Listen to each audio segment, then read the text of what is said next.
possible in their aggressive style that they've returned to all the way from Season 15. Will TODAK be able to demonstrate their adaptability here in game number 2 to keep their dreams of moving on to the playoffs alive? Let's find out. They dance around each other early for the early levels, a quick double push and a fast leash for at least Zayed. He goes for the Beetle steal straight away. He's not wasting any time. He wants to stay ahead of the metagame while Reza just trying to punish as much of Fondir's life total as possible. Wow, LQT really pushing it to the end for Loliel's. Oh, he should have committed. He should have committed, but also, what was their first item? They do both have Master Assassin, so their damage should be fairly comparable. But one has Swift and the other one has movement speed. Yeah, that probably does make a bit of a difference. Also, we already mentioned this, but there's not a lot of marksmen that lose in lane to Obsidia. Yeah. And TODAK kind of picked one that can. No, technically it's very winnable. I want to see what the first item was. Oh, so they went Boots first item, Loliel's didn't bother, just straight away pick up a dagger or something, like literally just to give him some extra stats. He would have easily won that. Yeah. But either ways, it does show as well Mel's understanding of the hero, both Claude as well as Obsidia. Again, we know Mel Cutie as the guy that he will die because he's over-aggressive in lane. So I do want to see how he continues this matchup, because maybe at level 4, maybe Loliel is a little bit better, especially because he just wants to trade. He doesn't want to go straight up kill, right? Yeah, he would like to trade, but I don't think that... Oh, Mel Cutie, he got caught. First blood to Zayed. Blink and you miss it. Zayed, really good opportunity, and also a very good call by TODAK to say, we don't actually want this first turtle. We need to start escalating the scenario, considering that our mid-trio Senpai is the one who doesn't hit level 4. Dreams actually hits level 4 before him. They prioritize the Grok. I think that makes a lot of sense. Good calls in general. Homeboys just rushing the turtle once they see the jungle up top. And now they're looking for a little bit of vengeance on Loliel. He's able to BMI out. Izanami flickers under the tower with the darkening and finishes him off. All teammates, man. They want to make sure when they go for the kill, they get that kill. Now Amal goes in. Zion Senpai is able to escape. But again, I like that both teams are showing the same thing, decisiveness. When you want to go for that kill, use whatever you need, get that kill. Got to dance around it, right? 1-for-1 with the current kill score. Homeboys with a very minor lead, as we already see that Amal getting attacked so fast and actually forced out of his jungle. Yeah. Honestly, TODAK is looking much better when Zayed is using something like that here. And maybe that's all they needed. Oh, Zayed gets stunned under the tower! Okay, he got just enough healing to get out. If he died, the netizens will never shut up. Oh yeah, they would have hounded him for days. The social media would have blown. They would have 100% called him the second coming of Gebe. Well, now Daniel's going in for the Tsunami Slam. Loliel, why are you here, sir? No Purify, he gets picked off. Zayed comes in, executes Daniel real quick. Mel QT now in trouble! One hit away, Zayed! I swear. With the double kill! Oh, he's playing on the edge. Now Zion Senpai is all by himself. Amal, he's getting in there. Dreams is able to bail him out, and Amal calls it off. He's like, okay, what are we doing here? Let's calm down. We can't give him any more than this. Oh, I gotta say, I feel like TODAK fans and haters are looking at Zayed and they've already prepared different script. Look how good he is. He left with 1 HP, everything calculated. Woo. And the haters like, bro, what was that, bro? They've got 2 folders, right? Memes if TODAK wins, memes if TODAK loses. Oh, that's a scary scenario, but at least Fondir has hit his War Axe, so he's going to be very relevant now that he has level lead on this high loss. I think maybe Reza left a little too long, but they've rushed it down and it's too late. Second turtle not even going to be contested for. Fondir tried to force a fight, but Homeboy's not biting onto the bait. Zayed, though, going to encounter Amal, flies in. Amal takes half his HP. Tsunami Slam, they found Zayed, and he's locked down by the Hunt of Bone. A great combo. Yeah. Sasageo, man, Sasageo. Give your heart. Oh, that Hunt of Bone. Really, I think that Zayed knew that he was eventually going to get caught there. I just don't think he was expecting to get locked down that hard by LQT. Oh, it's a 1v3 situation from Fondir. Misses kind of everything, but the Raging Slash still does a lot of damage. Lapu Lapu will go down eventually. Zayed, a bit too late to join, so he'll go down. But Amal does get caught by 3 members on the opposite side of the map. All right, so good trade. But yeah, this is showing that Homeboys, honestly, Daniel gets any kind of catch kind of hero is going to be looking good. which could be a problem. Because again, use what Aero did to CG, and then I feel like that's the real test for him. Oh no, they got him again. The hunt of bone. You could say that Zayed is getting boned. Yep, he is getting absolutely shafted right now, especially with two hard ults that don't let him really play the game. He's got to look for different opportunities across the map, right?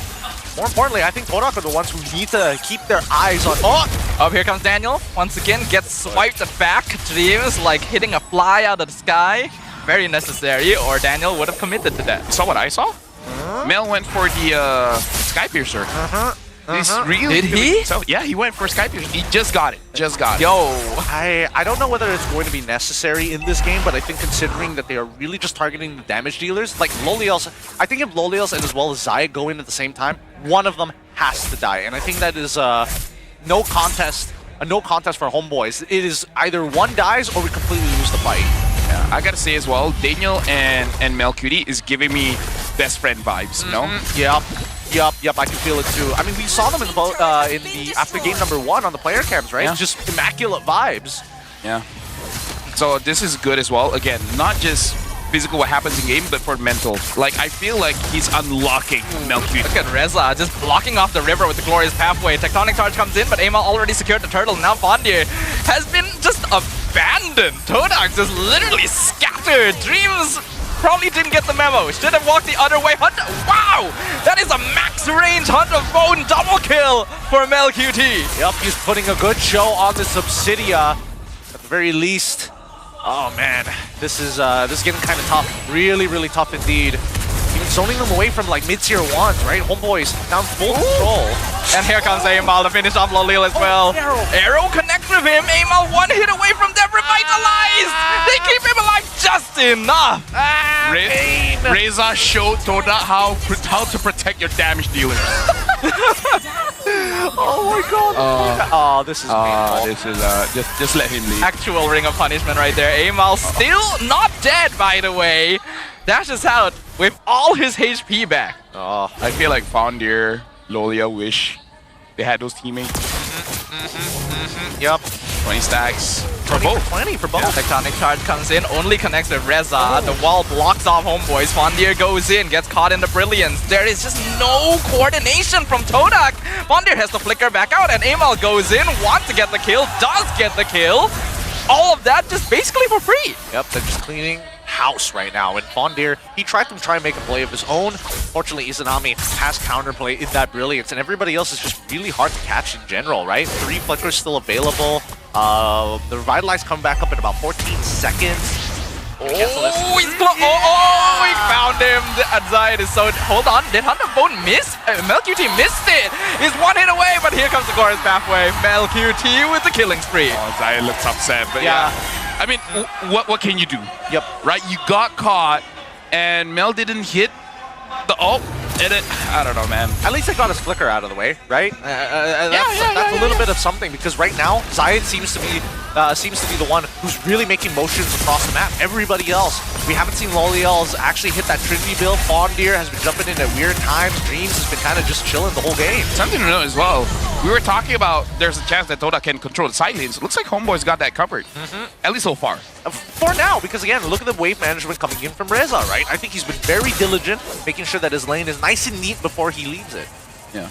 And Home Bois is doing exactly what they need to be doing right now. Except for this. They do not need to be doing this, but they're doing it anyway because it makes them happy, and joy is important when you are playing on this stage. 5k goal lead, 9 minutes in. The itemization from Mel QT progressing well. Yeah, Corrosive Sight wants to do like somewhat of a attack speed on hit style of build. I don't know if I don't think he's gonna go for the golden staff, right? I maybe not. Maybe he's actually going for a Wind of Nature. I feel like it. Yeah, Or- SPC. Could be like, how much is he actually getting off of this, right? We'll see. We'll calculate in just a little bit, because he's actually getting a lot of value from just the Windtalker. That Tectonic Charge whiffs completely. I don't even know why Dreams went for that. Glorious Pathway was used earlier to let the Lord collide in quicker. Tower going down, but the Lord is getting cleared up, and Lolil jumps in, nearly gets caught with the Tsunami Slam, but Daniel just baiting it out. They're waiting for the next minion wave now. And TODAK has already basically used all their cooldowns. Abyssal Arrow still misses. Zayed tries to go for Amal in the mid lane. He doesn't have the purple buff. Gets Tsunami slammed by Daniel.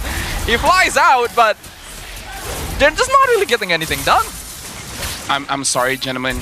I'm a little bit tilted because me and TODAK, like, we debut on the same season. This is hard to watch. This is pretty difficult to watch, I will not lie. Another glorious pathway comes.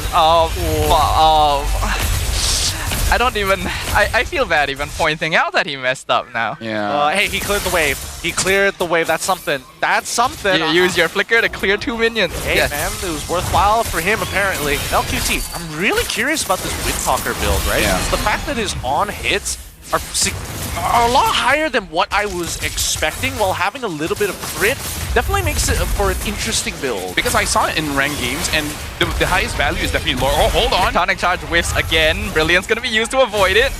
And they're trying to contest purple. They can't get it. MelQT just gets it. Zayed goes to farm the opposite side of the map. Anyways, as I was saying, when you build attack speed, you'll be surprised by how fast you clear like neutral objectives, turrets as well as Lord. The Lord disappears faster than a Lunox trying to burst out the Lord. Really?